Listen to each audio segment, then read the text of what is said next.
Hello mga sis, may nag-request nga pala sa akin kung paano gawin yung mga ganitong moves. Ito nga pala ang breakdown. So ang pinakamahalaga nga rito, kailangan sobrang stay low. Kapag receive mo pa lang ng bola, ready ka na agad. Nakikita nyo ba yung load dito sa right foot ko? Ayan. Ang tawag dyan, jab step. Isang mabigat na step sa kanan, tapos sasabayan mo ng shimmy para akalain ng kalaban, pupunta ka sa kabila pero didiretso ka pala. At ang pinaka-importante, kailangan unang bangga ang pinakamatibay para makakagawa ka ng enough space sa kalaban. Tingnan nyo tong left foot ko, kailangan i-step in yan para mas makuha nyo yung space ng kalaban at makakapag-maneuver ka ng lahat ng gusto mong moves. Hindi lagi ito tungkol sa upper body o lakas ng katawan mo, kailangan din talaga stay low at malakas na legs.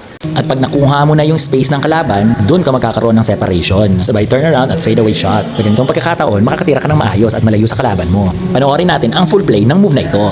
Get, ow! At sana may natutunan kayo sa aking Ses Moves of the Day!